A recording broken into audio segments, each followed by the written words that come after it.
تግርኛ ድሕሪ 20 دقائق ክጅምሪው ንክትከታተሉና ንዕድም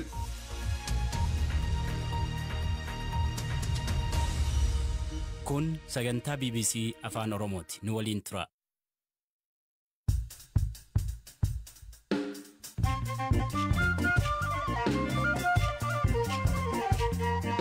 Qoltiin nagaa dhaggeeffattoota keenya raadiyoo BBC afaan Oromoo irraa qophii galgala kanaa qabannee dhiyaanneerra bal'inatti osoo hin ce'in gaggabaabseen waan harkaa qabnu sin dhageessisa. Poolisiin magaalaa Burraayyuu qondaalota olaanoo ABO mana murtiitti osoo hin dhiyeessin hafu Iyyanni dhiyaate qaama bilisa baasuudha waan ta'eef iyyattoonni kun qaamaan dhiyaachuun barbaachisaa ta'e waan argameef jedhee manni murtii irra deebi'ee ajajee jira. Kibba Itoophiyaa hawaasaatti abbaan nama ilma isaanii ajjeeseef dhiifama godhan. Tolijee gadaay yaalle tafarradannaa maarramee beet gabba. Namichi ilma koo ajjeese itti murtaa'ee mana hidhaa seeneera. Utuu inni hin argin duuba isaarraan deemee miila isaa qabadhe. Bal'inaan itti deebina Afgaanistaanitti kirkirii lafaa namoota 1,000 ajjeesuuf oduuwwan gaggabaaboo biraas harkaan qaba han beekaa Toomaati.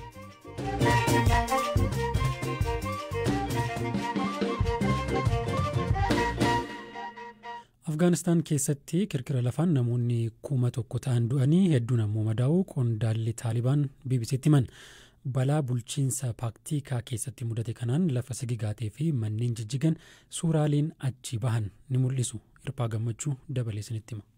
Waggoota 20 keessatti kun balaa kirkira lafaa Afgaanistaan miidhasa guddaadha. Hoogganaa odeeffannoo bulchiinsa paaktikaa kan ta'an Mohammad Amin Azii fi namoonni 1,000 lubbuun isaanii darbee 1,500 immoo akka madaan BBC'tti himaniiru. Itti dabaluunis gartuuleen lubbuu baraarsaa ammayyuu gamoowwan jijjigan jalatti namoota awwaalamanii jiranis barbaadaa jiraachuu himaniiru. Kirkirri lafaa kun jalqaba bakka magaalaa Khost irraa kiiloomeetira 44 fagaatee jiru halkan sa'aatii 7 walakkaatti yeroo uummanni rafee jirutti qaqqabe. Taalibaan gargaarsa idil addunyaa gaafachuu isaanii UNICEF damee Kaabul irraa Sam Moort BBC'tti himaniiru. Afgaanistaan keessatti yeroo balaan kirkira lafaa uumamu miidhaa guddaa kan geessisu keessumaa manneen baadiyyaa hedduun cimina kan hin qabne waan ta'aniif waldhibdee waggoota hedduuf Afgaanistaan keessa tureen biyyattiin humna ittisaa balaa kirkira lafaa fi balaa uumamaa biroo akka hin jabeeffanne taasiseera. Kirkirri lafaa kun cimina maagniitiyuudii 6.1 fi gadi fageenya kiiloomeetira 51 akka qabu ogeessonni ibsaniiru. Kirkirri kun hanga fageenya kiiloomeetira 500 Afgaanistaan, Paakistaanii fi Indiyaa keessatti dhaga'ameera.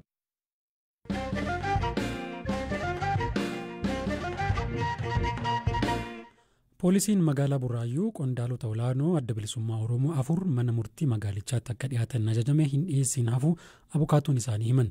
Qondaalonni olaanoo kunneen kan galmeen himata isaanii irraa cufamee jiru yoo ta'an iyyata qaama isaanii bilisa baasuu abukaatonni mana murtiitti dhiyeessan bu'uura godhachuun ture har'a mana murtiitti poolisiin akka dhiyeessu kan ajajame.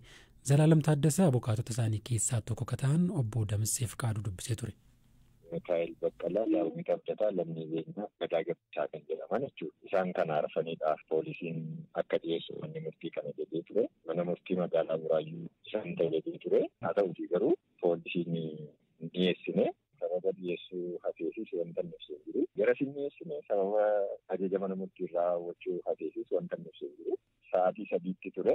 Haa ta'uutii garuu hanga sa'aatii 4 walakkaatti eegee dhaddachi tarii yoo rakkoon loojistikii jiraate yoo tursanii fidan beeku waan ta'eef turree eegna jennee hanga sa'aatii 4 walakkaatti dhaddachi kan eegaa ture. Waan hanga sa'aatii 4 walakkaatti eegamee waan hin dhiyeessineef manni murtii ajaja itti aanu kan inni kennu jechuudha. Iyyanni dhiyaate qaama bilisa baasuudha waan ta'eef iyyattoonni kun qaamaan dhiyaachuun barbaachisaa ta'e waan argameef jedhee manni murtii irra deebi'ee ajajee jira. Gaafa 27 ji'a 4/2014 sa'aatii 4 irratti akka dhiyeessanidha kan inni irra deebi'ee ajaje akka lakkoofsa Itoophiyaatti jechuudha. Tole himanni isaanii sadarkaa naannoo Oromiyaatti akka dhiyaataa ture quba qabna ture kanaan dura mana murtii Burraayyuutti dhiyaachuun isaanii durumayyuu himanni kan irratti baname achittidha moo maaliif? Asitti akka dhiyaatu kan godhamee fi yeroo hammaa kana warreen amma maqaa isaanii waamee iyyata isaanii kun mana murtii Burraayyuutti dhiyaate kun qajeelcha poolisii magaalaa Buraayyuutti argamu iddoo isaan jirantu achidha yeroo ammaa kana jedhameeti. Achi jiraachuun isaanii adda baheetudha mana murtii Buraayyuutti.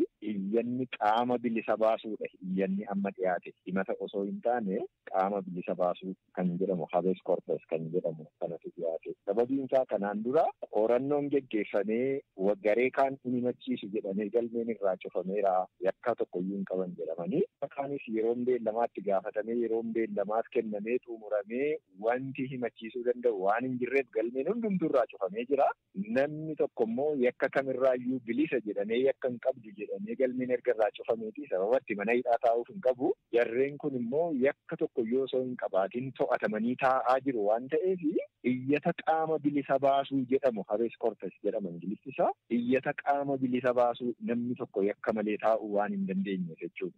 Mana murtii magaalaa Buraayyuutti sababa dhiyaateef teessoodhaan qajeelcha poolisii magaalaa Buraayyuu harka jiru iyyattoonni kun kanaaf.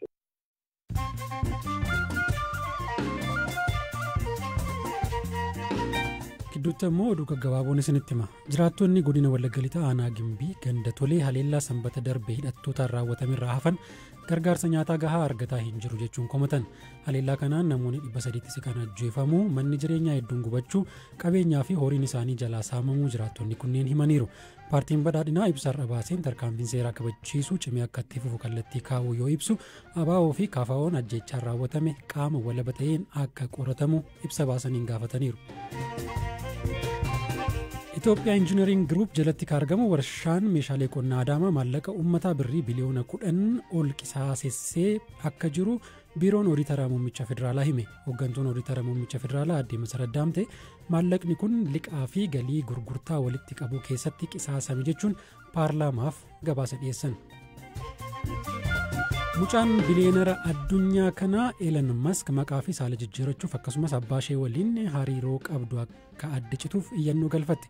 Namni waggaa 18 dhiira ta'e dhalate Jaaveer Alexander Musk akka dubaraatti akka beekamuu fi maqaan isaas Vivian Jenna Wilson akka jedhamu mana murtii Los Angelesitti iyyate.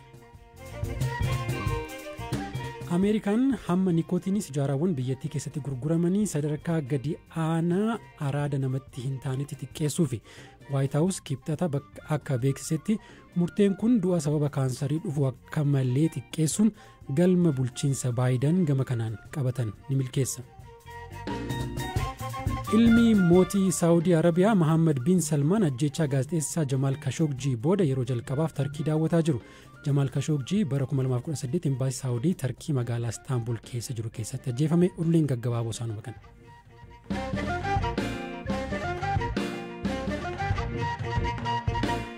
Itti aansinee waa'ee manguddoo nama ilma isaanii ajjeeseef dhiifama godhanii isinitti himna.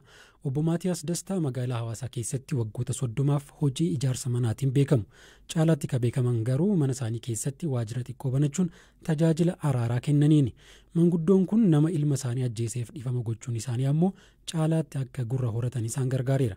Akkamii fi maaliif nama ilma isaanii ajjeeseef dhiifama akka godhan gaafannee turre. Namichi ilma koo ajjeese itti murtaa'ee mana hidhaa seeneera. Ani immoo hojii araaraaf gara mana hidhaatti waan deddeebi'uuf guyyaa tokko namoonni sunoo isaa sanadha jedhanii fagoorraa natti agarsiisan. Utuu inni hin argin duuba isaarraan deemee miila isaa qabadhe. Maaf miila koo qabatte jedhee na gaafate. Bishaan qabadhee waan hin tureef miila keessirraa dhiquufani jedheen itti dubbadhe. Maaliif yeroo naan jedhu ilma koo kana ajjeese sidha. Har'a garuu ani siin jaaladha jedheeni lafarra gangalate. Yeroos hin gangalatiin asiin hiikamtan jedheeni.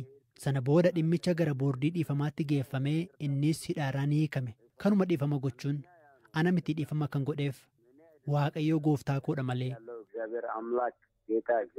Wayita nama ilma isaanii ajjeese kanaaf akkanaan dhiifama gochuun akka inni mana hidhaatii hiikamu gargaaran miirri maatii isaanii maal akka ture obbo Maatiyaas akkas jedhu.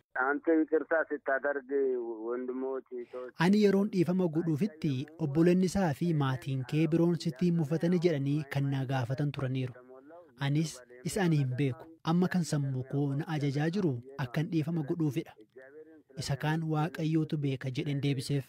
Kanaaf ijoolleen koos Waaqatti waan amananiif waa'ee hojii araaraa koo waan beekaniif homaa waan biraa hin dubbanne. Gooftaa Yesuus Kiristoos utuu cinaachisaa waraanamuu dhiifama godheera miti. Ana akka Yesuus Kiristoos ta'uuf jedhe osoo hin taane waan ani godheeru isinis ni gootu jedhee utuu miilla dhiquu gooftaa Yesuus waan dubbateef anis miilla dhiqaa kanan godhe hafuura gooftaan kunaaf kenneeni. Namicha kana ergan dhiifama godhee fi hiikamee booda arganii hin beeku. Maatiin isaa eenyu akka ta'anillee hin beeku. Dhiifama gochuu koofitti ani guyyaa hundaan gammada. Sagalee Waaqayyoo waan ta'eef gammachuutu natti dhaga'ama. Manguddoon waggaa 85 kun ilmi isaanii Israa'el jedhamu bara 1998 akka ajjeefame himu. Haala yeroos ture yaadatan.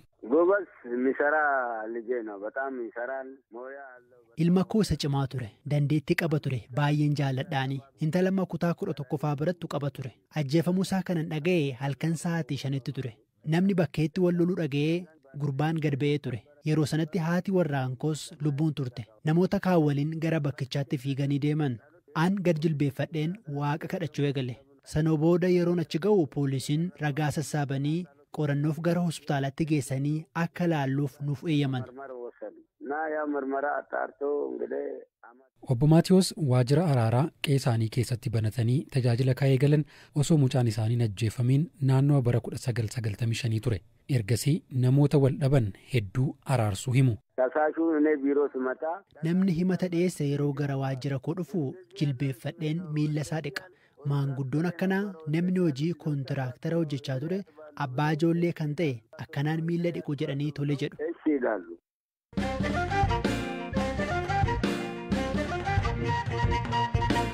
Xumura irratti walleen aadaa guyyoota muraasa dura artiist Daangaa Haayileyyesuus Qananii mata duree Shellimii jedhuun weellistee aadaa dagatamee baasuun fudhatama argateera. Qophii keenya kaleessaa keessatti ogeettii aadaa fi viidiyoo wallee kanaa irrattis kan hirmaatan aadde Zaaraa Duubee dubbisuun maalummaa sirbichaa isin biraan geenyee turre. Walleen kun sirna fuudhaa fi heerumaa aadaa Oromoo Arsii keessatti yeroo shamarri tokko heerumtu goshoon yookiin hiriyoonni ishii kan sirbaniif akka ta'e aadde Zaaraan nutti himanii turan. Aadaan kun wayita ammaa akkam jira? Kunuunfamee dhalootatti akka darbu wanti hojjetamaa jiru maali jedhee aadde Zaaraa gaafadheen ture. Deebiin isaanii kunooti. Laafiinsi jira. Namni amma garamitti deemaa jira? Gara ammayyummaa kanatti deebi'ee ammayyummaa kana naannessitu jira. Mana cidhaatti illee argitaniitiin jettanii akkasitti walii jechuusan hiriyyaan isiin qabdu akkasitti jettee jechuu caalaa wama kaaseettatti waraabame kanaanii caqasanii sirbuun jira. Sirba durii kana irra gara sirba ammayyaa goruunuu jira. Sirbuma ammayyaa kanaayyuu kamana shamarree heerumtuutti sirbamuu fi kamana gurbaa fuudhuutti sirbamu waliin makanii sirbuun kun jira. Kun amma sila akka seeraatitti sirbi amma ijoolleen shamarran sirban kunniin hiriyyatti sirban mana gurbaatitti sirbamu. Mana gurbaatti ka sirbamu ashwaashilaatti sirbamu. Kabraatii miti ijoolleen maan sirba baaftuuyyuu ijoolleen mammaani artistoota kunniinu isa mana gurbaatti sirbamuu fi isa mana mucayyootti sirbamu wal keessa oofanii sirbuun jira. Inni amma uumee ganama aadaa uummata Oromootitti inni mana mucaatitti sirbamu mana mucaatitti sirbamu malee mana mucaatitti sababni sirbamuuf hin jiru. Inni mana mucaatitti sirbamu ammoo mana mucaatitti wanni sirbamuuf hin jiru. Amma fakkeenyaaf obbee daamee obbiyyoo daamee daamaa aayyaa firri garmaame akka raaseen dibee mataa kee akki baasuun dhibee abbaa kee si geeggessaa manni kee eessaan mana mucayyooti. Kan amma fedanii mana mucaatitti sirbuun jira kaaseetta kana bananii. Inni sirriini mana gurbaatitti ka sirbamuu qabu ashilaa eefoo lama ashilaan kiyyaa eegale lama ililsii jennee rabbisii kenne yoo gamaa bu'u xilaan daaqee hoo hin nyaatu harcee harki daaqee hoo hin nyaatu harcee baaburaa malee hin fuudhu sanyii taajuraa malee amma isa jajaaran jechaadha. Araddaa gamaa re'een madhatte idaayyaan gallaan qe'een gammadde ililsii jennee rabbisii kenne kun amma kamana mucaatti sirbamu. Kamana mucaatti sirbamu kana ammoo as fidanii mana mucayyootitti yoo sirban hin ta'u jechaadha. Kana akka adda baafatan hubannaan laafiinsi baay'ee jira. Namni garuu maka ammayyaa kanatti dabuu waan jiruuf akkam goonee isa kanniin maatiin maal irratti hojjechuu akka qabu ijoollee akka hubachiisuu qabu mana barumsaa irratti amma barnoota aadaa jedhanii ka barsiisantu jira. Barnoota aadaa kana keessattuyyuu barsiisonni afaaniif aadaa barsiisan kunniin isaannan kanniin adda baasanii akkamitti barsiisuu akka qaban wanni hojjetamaa jiru jira. Haa ta'uuti laafiinsa guddatu jira. Namni garuma ammayyaa kana goruutu jira. Hubannaan jirullee baay'ee laafaadha. Kun irratti ciccinee manguddoota keenya faawwata keenya biraa finneetiin dhalataan kun akka qabatu gochuun gahee qaama sadarkaadhaatiin jiru. Keessattuu waajjira aadaa fi turizimii sadarkaan jiruu fi gumii hawwatii siinqeetiif abbootii gadaa hawaasa keessa jiranii fi keessaa filataman sanniin akkamitti waa yaadachiisuu qaban waan jedhu kana irratti hojjenneen alatti laafiinsa guddatu jira jechuu barbaadeetti. Dhaggeeffattoota keenya xumuruu koon dura oduu gabaabaa tokkoon irra sinii buusa. Ilkaan qabsaa walabummaa fi ministeera muummee jalqabaa Riippaabilika Dimokiraatawaa Koongoo Paatiriis Lumumba waggoota 60 ol booda Beeljeem irraa gara biyyaa deebi'e. Paatiriis Lumumbaa bara 1961 finciltoota Koongoo fi loltoota Beeljeemiin erga ajjeefamee booda reeffi isaa asiidiin dhabamsiifame wanti hafe ilkaan isaa kana qofa ture. Ilkaan isaa kun sanduuqa reeffaan godhamee kamisa dhuftu jala bultii guyyaa walabummaa biyyattii irratti akka awwaalamu himameera. Sagantaan galgala kanaa kanumaa bor walitti deebina. Horaa bulaa.